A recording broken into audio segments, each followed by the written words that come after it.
ప్రభునందు ప్రియులైన మీకందరికీ యేసుక్రీస్తు ప్రభువారి నామంలో శుభవందనాలు తెలియజేస్తూ ఉన్నాం. ఎడారిలో సెలయేర్లు అనే ఈ దిన ధ్యానము కొరకై స్వాగతం. జూలై 28. యెహోవా తుఫానులోను సుడిగాలిలోను వచ్చువాడు. నహూము గ్రంథం 1:3. నా చిన్నతనంలో ఒక ఎత్తైన పర్వతం మీద ఉన్న ఒక సంస్థలో కొంతకాలం చదువుకున్నాను. ఒకసారి ఆ కొండ మీద కూర్చొని లోయలోకి వ్యాపిస్తున్న తుఫానుని చూశాను. అంతా కారుమబ్బులు కమ్మినాయి. భూమి ఉరుముల శబ్దానికి కంపించిపోతూ ఉంది. అందమైన ఆ లోయ అందవికారంగా అయిపోయింది. తిరిగి దాని అందం దానికి వస్తుందో రాదో అన్నంత మసకగా తయారైంది ఆ లోయ. ఆ తుఫాను కొంతసేపటికి లోయను దాటిపోయింది. మరుసటి రోజు నేను అక్కడే కూర్చొని, ఏది తుఫాను?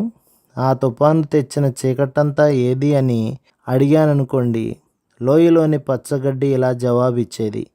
దానిలో కొంత భాగం నాలో కలిసింది. కొండమల్లె బదులు పలికేది. దానిలో కొంత నాలో ఇమిడింది అని ఆ లోయలో పండిన ఫలాలు, నేలలో నుండి పెరిగిన ప్రతిదీ సమాధానమిచ్చేవి. తుఫానులో కొంత భాగం మాలోకి ఇంకిపోయింది అంటూ. నీ ప్రభువులాగా నువ్వు తయారు కావాలని ఎప్పుడైనా కోరుకున్నావా?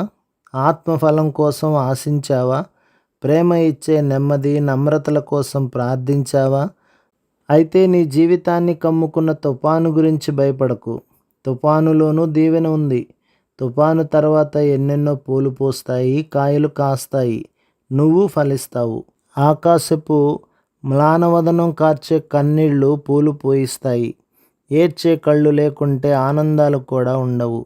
నీ బాధని ప్రేమించు, ఫలిస్తుందది తరువాతి కాలంలో.